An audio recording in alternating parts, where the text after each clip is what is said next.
I mean, you're talking about you were drawn to justice and injustice. So in in your world, you were facing a grave injustice by the people that you loved and loved you the most. I could see where they were hurt. Mm. I could see things from their perspective. Yeah. And I felt this huge gush of compassion for them Oh wow. because they couldn't see what I could see. Yes. I could Yes. see this guy that I so badly wanted to marry, and I Yeah. knew he was, Yeah. although from a world's perspective, it was very different. Mm. So I felt sorry for mom and dad, Phew.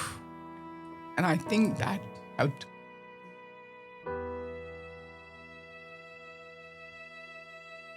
Wow, friends. We ended off the previous episode on quite an emotional note, but I'm happy to share with you that both Ajit and Alfeen's parents gave their blessings for both of them to get married. And so at the age of 24, they got married and were able to move to northern India to complete their medical training.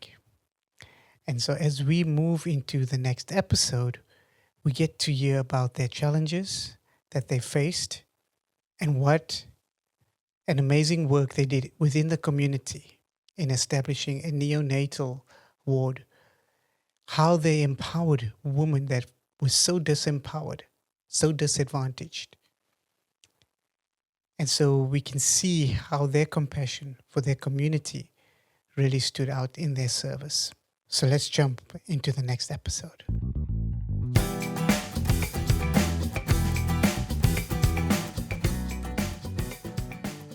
I know you've got so much more to tell us. Just the work that you were doing, the serving the community work, and there were some really traumatic situations that you guys were in the medical field. So perhaps, Ajit, you want to tell us about that journey of setting up a practice. So before coming here, I think when we were still in India, we'd finished our basic medical training and we wanted to do postgrad, but we thought we'll try and write the exams and try and get, a seat somewhere up north. And so one of the requirements was we should have worked in a rural area. So both of us were just married, and we went to this hospital where there was only one doctor there at that time, and he was quite senior. But he decided he was leaving, and it was just the two of us, two fresh graduate doctors with no support over there. We prayed before every morning before we went to see patients. Alfeen was keen to do obstetrics and gynecology, but we didn't have any formal training in that yet. I wanted to do pediatrics. And it so happened that the mayor of the town, his daughter was going to deliver.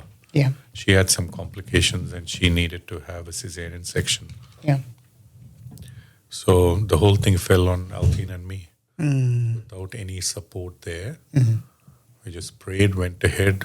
Alfeen did the cesarean. Wow. I mean, it's quite daunting for a 20-year-old just to go, 23-year-old just to go there and, take the scalpel and on your own and start off, Yeah. So I was looking after the anesthesia side of things, and when the baby came out, I was resuscitating the baby. But Alfeen had the job to cut open the uterus and get the baby out. And if anything went wrong, we'd have the whole town on our back because it's technically the mayor's daughter. Wow. So that was a big risk, and there was nowhere else we could send because it's a rural part Yeah. of the town. So we prayed, we went ahead. Mom is fine, baby's fine. Wow. Everything worked out well, But we've been in so many difficult situations like that where we just prayed and, God's been holding came our through. hands and getting us through.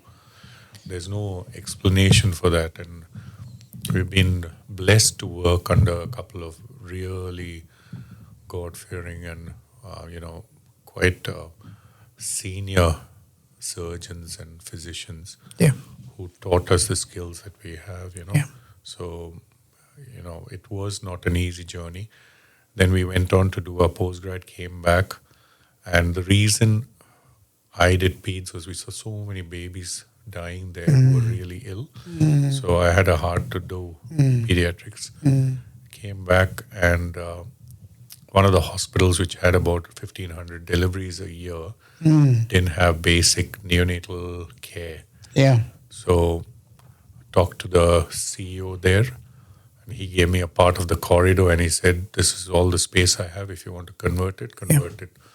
So painted the whole place, got some baby cots, got bare minimum equipment. I didn't have any staff because no one wanted to take on the responsibility of looking after newborn babies because it's not an easy job. So just tell us this. Can you describe that environment and that location? So for myself and for our friends to So get an understanding of the environment you were it's working a in. rural part of North India. The closest tertiary hospital was about 80 kilometers away. Because the roads are so bad there, it would take a good 3.5 hours to get to the nearest hospital by road. So you have so many smaller villages that are feeding into this hospital, mission hospital that we worked in. So people would bring them here saying that they either didn't have the funds or the person didn't have the time and the energy to take someone 3.5 hours away. So we would have to do whatever we could for them. So there was no question of turning them back. We would keep everyone who needed care, giving them the full prognosis and everything. So I realized that we didn't have enough facilities there for newborn babies. So this part of the corridor was converted into a neonatal intensive care unit, trained 3 fresh graduate nurses so that we could have them on 8-hour shifts. Over time, we got 2 more, so then we were able to roster them off. And these girls were more than happy to learn. So it all worked out well, from having nothing there to a full-fledged, neonatal intensive unit. From nothing. Yeah. So Alfeen, talk to me about the community itself that you were serving in. Because I believe there were some challenges there that you guys faced. I think community was very rural, and coming from a city, coming from the background that I came from, it was very challenging to see women so disempowered, women without a voice, women treated so badly just because they were women. Female feticide. When I say feticide, it is fetuses or unborn babies being killed because they were baby girls. Wow. So the female feticide rate was very high. Girls were considered more as a burden because there was a system of dowry that families had to pay. Yeah. So there was nothing going for a woman if you were born in rural North India. And guess who comes there? So I was there, and it was like I was in another country. Having grown up where I grew up, it was very hard for me to accept it, and I was mortified. Oh. The only thing that I thought we could do was educate. And so we started having adult female literacy classes where we taught them to read and write. We taught them how to sign on a check. Wow. We also started, because Ajit had set up the neonatal intensive care unit, we realized there were a lot of babies being born. They were so poor. The patients were so poor. They had no money when they'd come in, leave alone clothes for the baby. So we started buying raw materials for the women in these literacy classes to stitch. So they were making little baby hampers. So they'd make a baby dress and have all of that in a packet. Beanie, socks, gloves. all of that. So you empowered that community. So we did. So specifically the women. Specifically the women. So we Also taught them. because the sizes available in the market were 0. But these were babies that were less than that, premature babies, So we couldn't get clothes to fit them. So there was a niche there that we could use to empower these women. So so we started stitching classes, sewing classes, taught them how to knit, got them wool, And so then they started earning money, and then the money was going into a bank account that they could read and understand and Sign sign for. and have the money for them. So, Wow. in terms of women empowerment, I think that's where I first understood what it means to be disempowered. So, when you talk about negative influences or negative role models, I learned a lot from the men in that society because they taught me what right and wrong of society. And I knew that there was something that I could do for these women rather Yeah. than lamenting on what's the situation and Yes. how bad Yes. society Yes. was. I actually found a reason to do something, found a niche where we could do something. And, we started immunizing the babies. The babies were not immunized, especially if you're a female baby. You do not get good medical care. You do not get anything at all.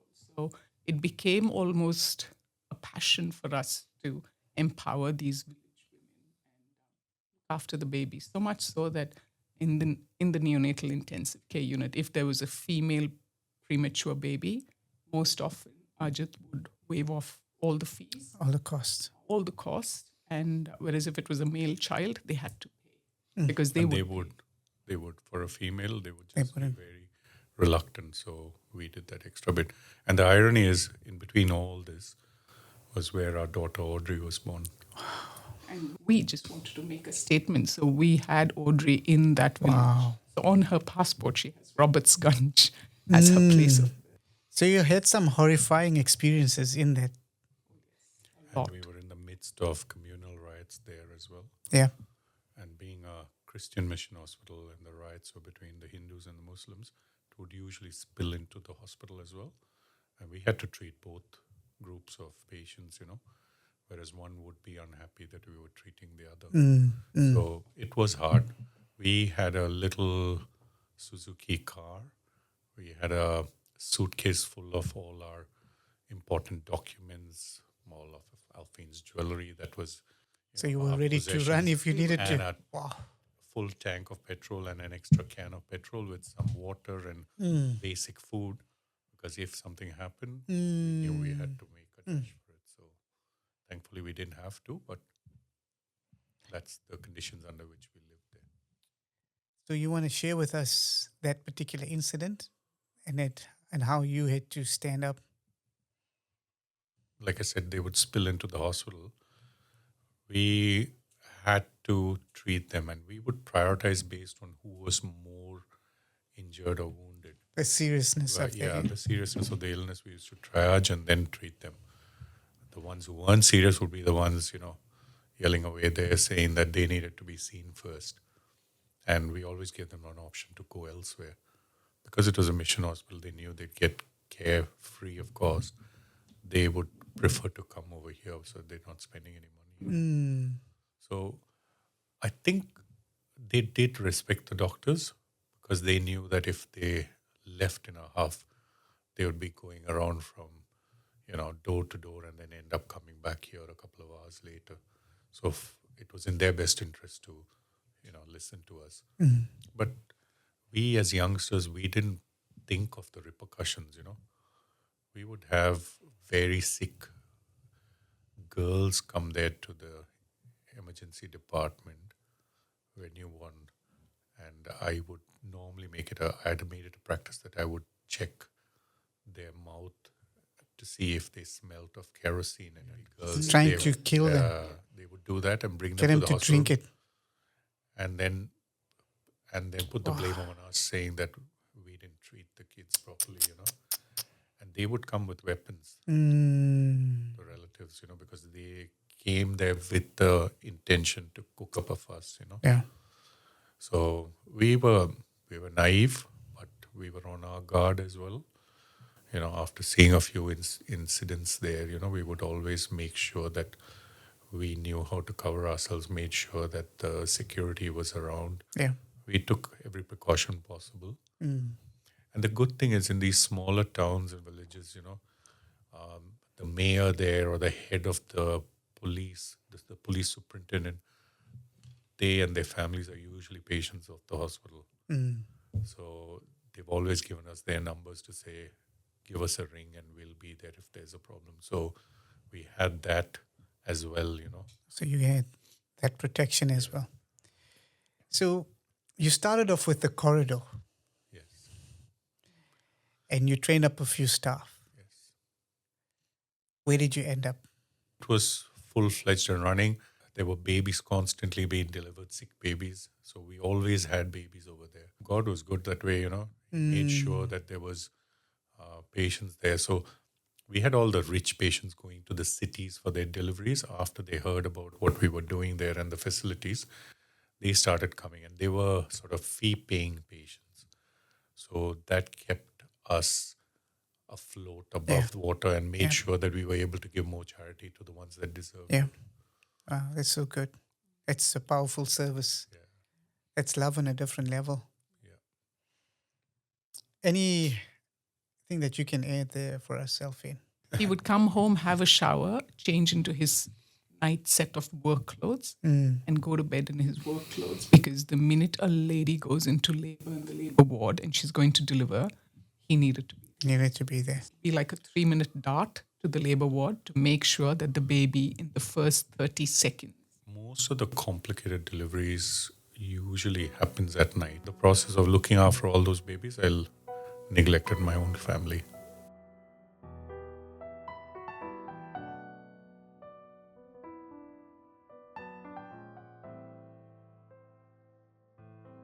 Wow.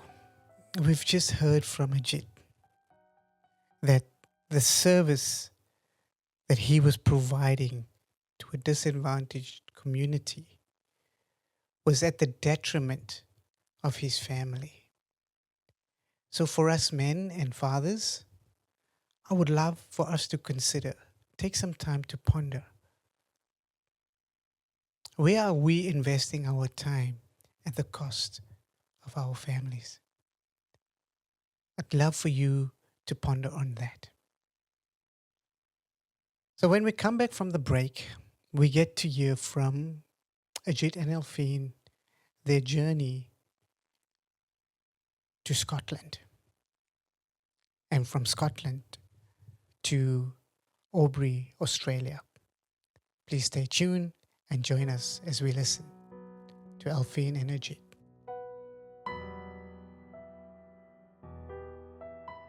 I wanted to train more in neonatology, and I knew that the UK was, you know, pretty high up there with in terms of training for a neonatal care. So I wanted to do that. Alfeen wanted to do the holistic care rather than just do general medicine.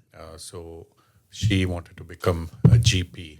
And we felt that both those needs would be met if we went to the UK. And I applied, and within a week, I got a letter to say that I was eligible to go and work in the UK. So I went there for the first 6 months, and I quite liked the place. I mean, the Scots are such lovely people. They're so friendly. So when you got there, Alfeen, what was the rude awakening moment? Oh No, my no, it goodness. was first trying to get thought an they thought they were speaking English. Couldn't understand them. Oh my god. I felt like a disempowered woman from a village in India because every time the phone rang, I'd have palpitations thinking, I'm going to pick up the phone, but I'm not going to understand anything that is being said to me. The only sentence I would say was, could you please call after 5 p.m.? Like speak really slowly. Because my husband will be home. And I thought, where have I come? So this was in a town called Kilmarnock. Kilmarnock. Yeah, it was in this county called Ayrshire, 20 miles south of Glasgow. Wow. I cried the first week we were there. It was very disempowering. Yeah, I had to really come again. Well, empowering in one sense. Get the clarity as to why I was there. Get convicted as to, yes, this is the best decision, not just for Ajit, but for me and the kids. And see a hope for the future. So when it comes to any of those challenging situations in life, these are the 3 things that I've always done. First, understand why am I there? And what is the reason for me to be there? Am I doing the right thing by myself, by the people around me?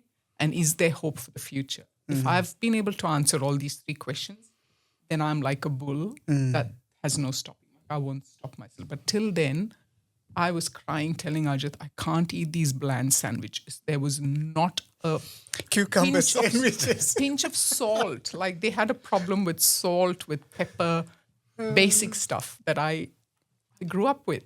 And it was very hard, very hard, very disempowering. I was very sure about why we were there as a family. And there was no going back. Yeah, but you had 2 kids with you. Yep. Adrian was 6.5 and Audrey was 6 months. Wow. And you weren't working immediately. No, we chose not to. I chose not to. So how long was that? I think Audrey was about 19, 20 months when I started work. So say 2 years, basically, of settling in. Yeah. So you mentioned that you felt very disempowered as a woman.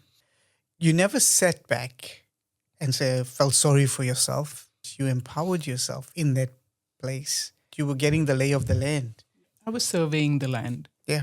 because I knew that was the place I was going to be. There was no going back. We were not going back to India. Yeah. So we had to make do with what we had and do it well.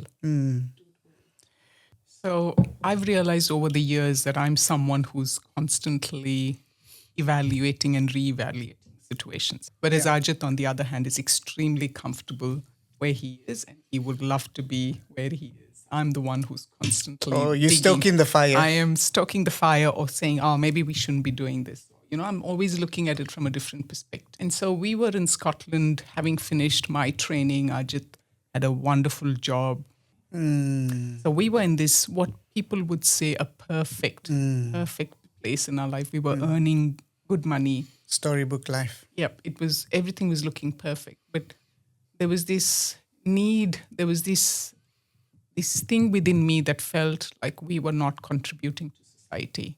We were not doing anything for the community. We were just living very self-centered lives. Comfortable lives. And coming from the mission hospital where our entire focus was on serving and the kind of joy it gave us, I felt that was missing in our lives. Wow. And I remember speaking to Ajit about it and he was like, nope, we're not moving. Everything's perfect now. He said, let's In life, just stay just here. settle, But yeah. there was just something within me that thought, no, there's like, if it's God's will, it'll happen. And let me just pray about it. And I looked at Ajit and I said, look, this is not what we had envisaged. We had envisaged me working as a GP so I could be with the kids when they come back from school. And we had a different kind of an outlook. Yeah. So praying about it, God asked me to list the 3 things that I wanted from a job. And I'm looking for job opportunities. And then I get Australia and Canada where my degree is valid. Ajit is fine. He can work anywhere. Whereas me with my UK qualifications, I can only work in certain places. And so Canada and Australia comes up.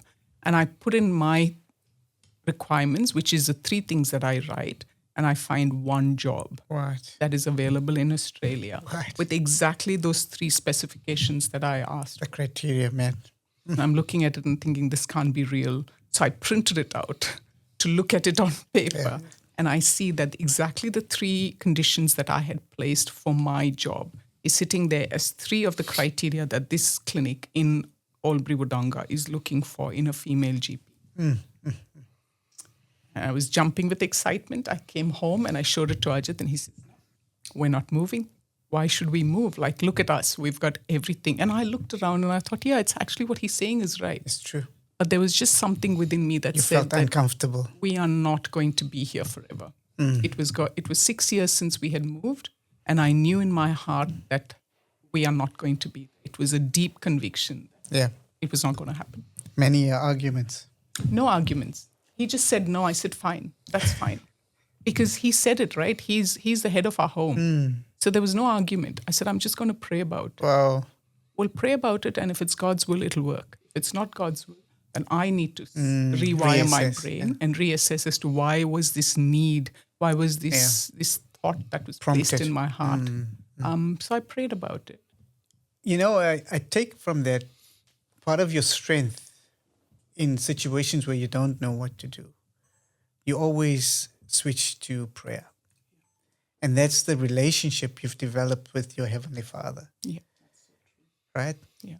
Even if you have faced these challenges and there seems no way out. When you have a prompting, so it's a sense. You mentioned earlier on you're very self-aware, but this is different in terms of self-awareness because you were uncomfortable in being very comfortable. So that's a different level of self-awareness. And then in that moment, you switch to what you know. Let me pray about it. When you find yourself pushed into the corner and you backed up, you turn to prayer. Even when things are comfortable, you feel a prompting within inside of you, you pray about it.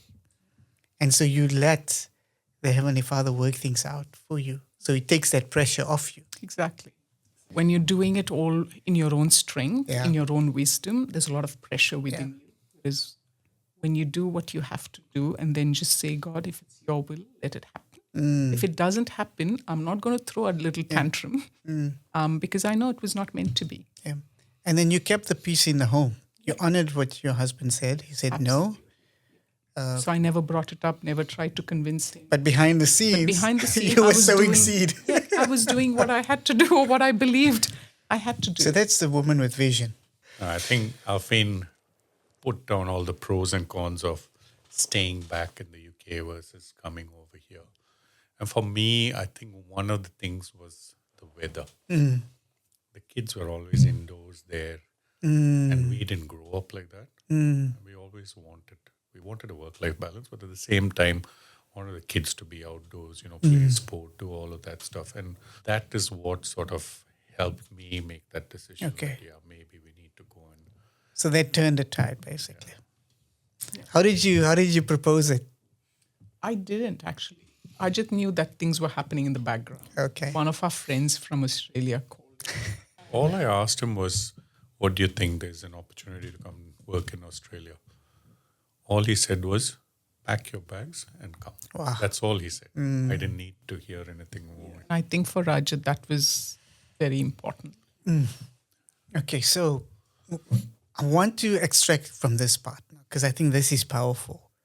Because I think out of the entire journey, it seems that you were on your own. Yes, you had Alfeen, but you were doing things on your own.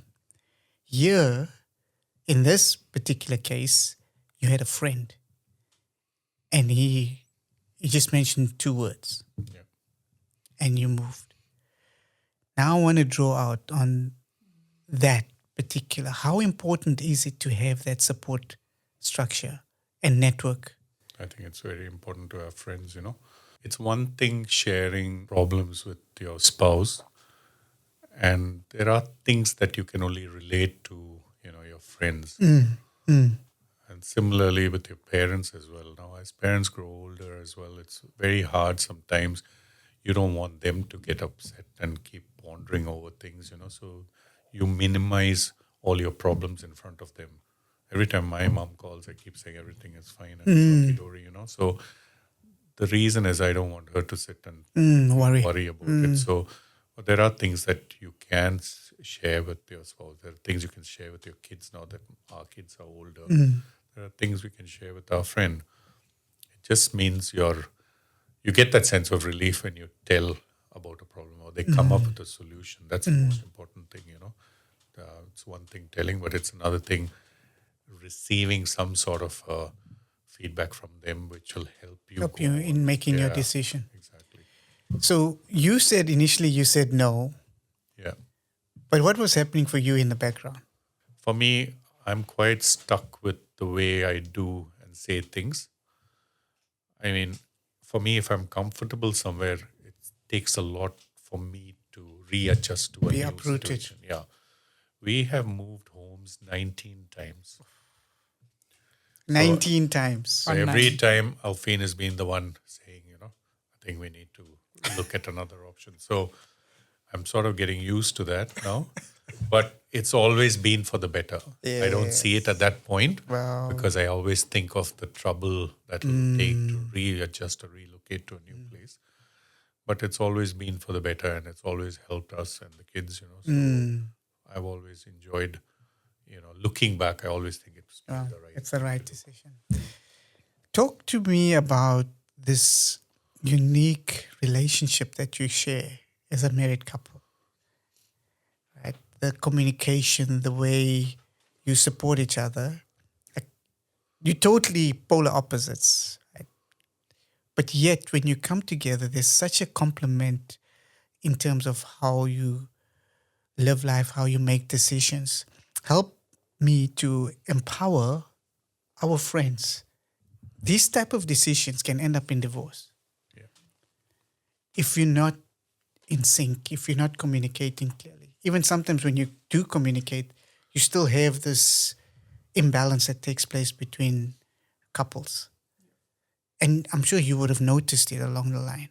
We've seen a lot of people move countries, and that literally broke the marriage. Talk to me about your relationships, your communications. What's the key part there that you would? Having an understanding of why you're doing what you're doing, and that the basis for that decision is not selfish. It is an important thing to consider that there are few other lives involved when you make a decision, and so the decision has to be one that is holistic. Second is there's a deep sense of respect for Ajit's decision, even though it may not align with mine. I have a deep sense of respect, and that has to be communicated at all stages, because just because we've not decided to do the same thing at the same time doesn't mean we're not in one team. Wow. Wow. Because Say that again. Just say that again. just because we don't decide to do the same thing at the same time doesn't mean we're not in the one team. Yes. He comes from a place of security, he comes from a place of comfort, and I can see that very clearly as to why he's saying no. So again, understanding why he's saying no, it's not a threat to me because I'm very comfortable. He's putting you guys first. Yeah, he's putting us first and he's looking out for me as well. So his no doesn't mean it's a no to me, it's a no to the decision. Wow. So you've got to remove yourself. Yes. You've the got to- personal aspect. Yeah, you've got to remove yourself from a lot of these conflicts or what could become a conflict, Yeah. because you're seeing things from the other person's point of view. And his point of view is us. You know, you've mentioned that now, again, for the second time, is seeing things from the other person's point of view. Perspective. That is so empowering within the marriage, because as a husband and wife, we almost siloed. But when you come together, it's actually a unifying, right? One team. And if I look at it, I'm going to use a soccer analogy. You're the defender, you hold the defense, and you're the striker, you score the goals. And you need both in order to win. Yeah. And at times we change roles, we swap roles. Sometimes I'm the one who's defending, he's the one who's going forward. Whereas Ajit's the organized Yeah. one. And I Yes. love that about him because I'm not. You see. So it's that appreciation rather than saying, oh, why are you so this? Why are you so pedantic? So you appreciate Instead the of attacking differences. the individual. Yeah, you appreciate the difference because it is enhancing our relationship. It has given me all that time. He spent half an hour analyzing this, whereas I've spent that half an hour doing something else for us. So one is appreciation. Two is a deep sense of respect, even though you may not agree. You agree to disagree can be quite a flippant statement. Yeah. But you agree to disagree. You agree. It's a deep sense of commitment to each other. And it was not always like this. So you're actually agreeing to the covenant, not to the decision. You're agreeing to the covenant, right? And that comes down to your vows that you make for each other, right? And why are those covenants so sacred or valuable to you?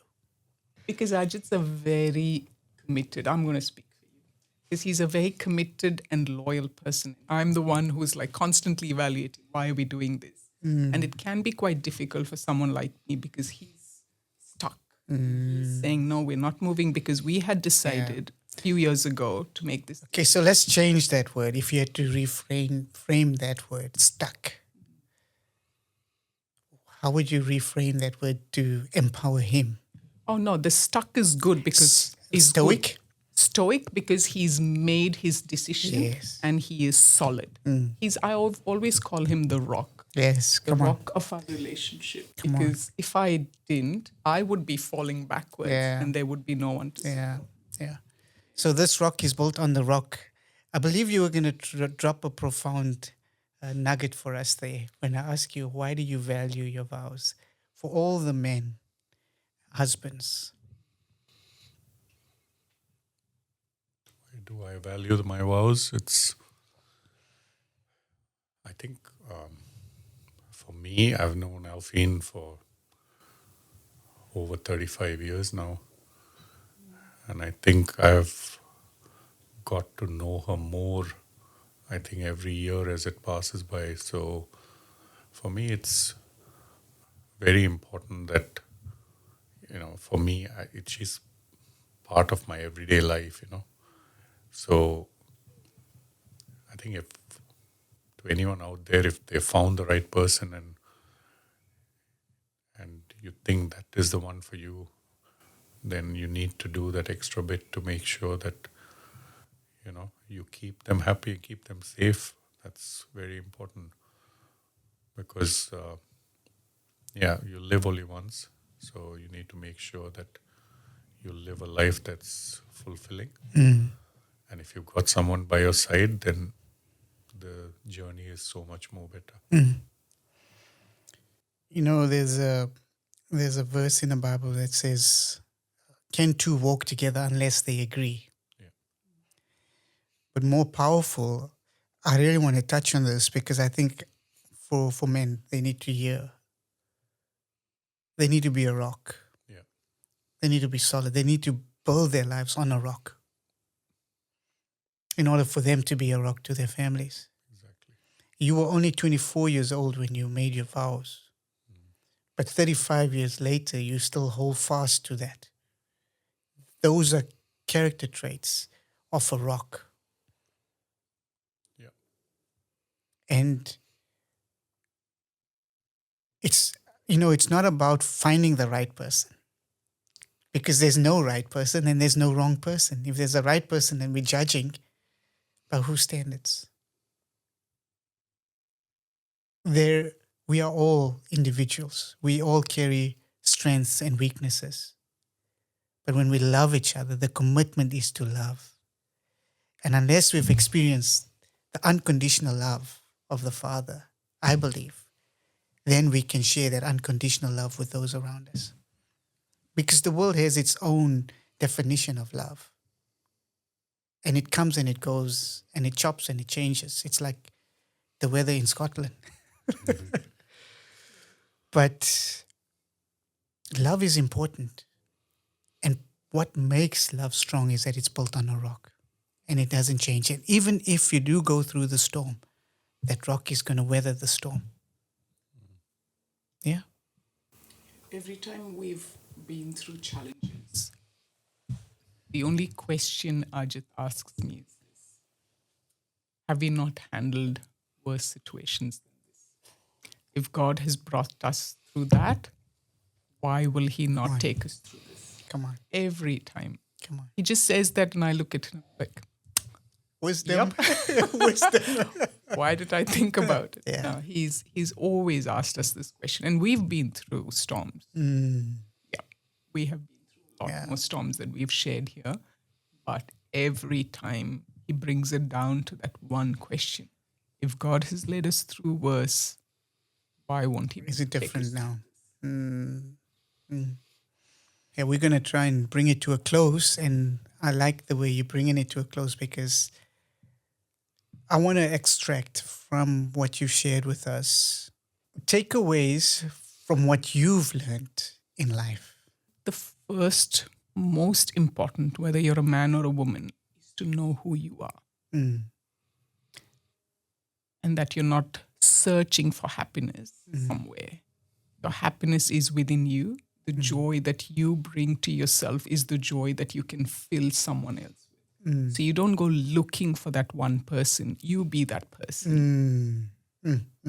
That's the first thing. You be Wow. that. When you know who you Know are, who you are. You yeah, can be who you are be who you freely. are. Yeah, be comfortable with who you are. You Wow. don't have to fit in to societal norms. You don't have to be that cool kid. You don't have to be that smart person in the office. You don't have to be anything. Just be who you are and be so intensely comfortable with who you are Yeah. that you will attract the right. Yeah. It's an important point because those are probably two of the biggest questions that remain unanswered through the generations. Who am I and what is my purpose? So you've just spoken about finding your identity. Second thing is don't expect your life to be without storms. I'm being very realistic. I'm the most optimistic person, but I'm also a realistic Yeah. person in the sense there will be storms coming into your life. Yeah. The question is, do you have the umbrella? Do you have the raincoat? Do you have the weather map? Do you have the rock? And most important of it all, Yeah. who is going to be beside you Yes. to weather the storm? Yes. So that's very important. And the third thing is there's always hope. Things will always get better. I remember lying in bed with Adrian for 12 months. The boy wouldn't sleep all night. And I'd just look out of the window, waiting for sunrise. And I'd be like, wow, there's a new day. The sun will always rise, Wow. That's no powerful. matter how dark the night is. Wow. The sun will always rise, friends. No matter how dark your situation is, joy comes in the morning. The sun will always rise. Powerful. Thanks. We want to pause there, Ajit. We can pause there. It was powerful. I hope you got your notepads out and you're taking some notes and you can play this back. But that was words of wisdom from a woman filled with vision and with wisdom.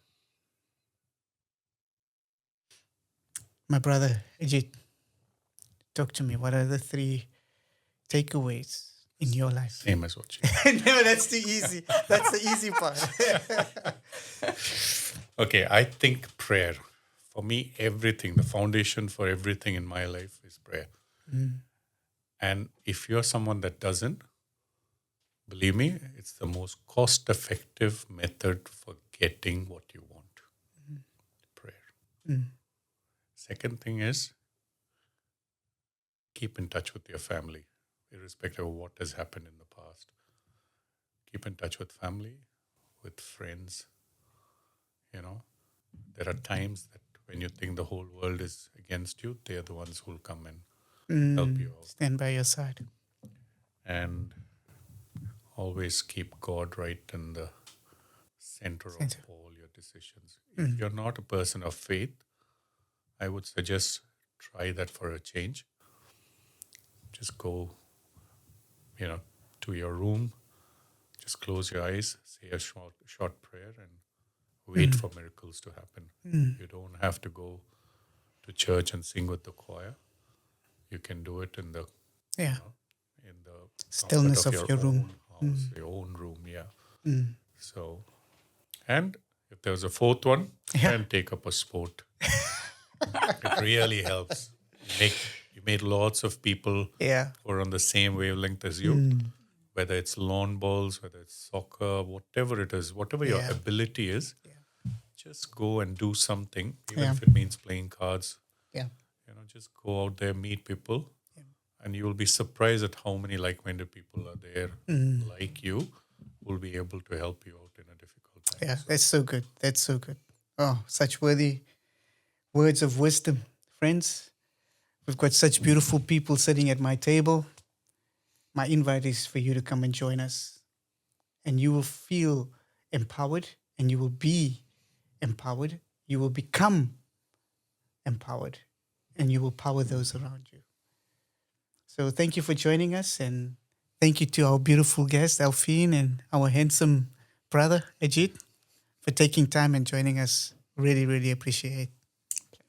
Thank you. Thank you. Thanks. That's a wrap. My friends, you can certainly agree with me that that was a truly amazing and a powerful journey that we've just gone with Alfeen and Ajit. We've learned how love, courage, compassion all comes together and forms a bond of trust.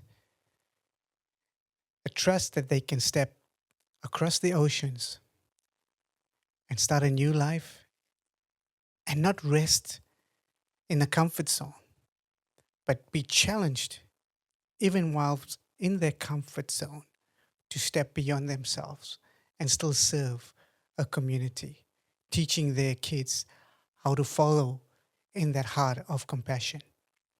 And so, our title for this episode is A Heart of Compassion. And next week, join us as I sit down with my good friend, Angelo Wilson, and we get to hear about his journey through dealing with grief, with drugs, rebuilding his life, and being a man of character that he is. Look forward to seeing you next week. Bye for now. Angelo, can you remember your last conversation with your dad? I remember a few. The one that really is engraved into my brain. And essentially, I remember walking in the room and he had drugs on the table and I'm just looking at him in the eye and I'm like, Dad, why do you do this? And the words that are engraved in my mind is, son, if you knew what went through my head, you'd understand.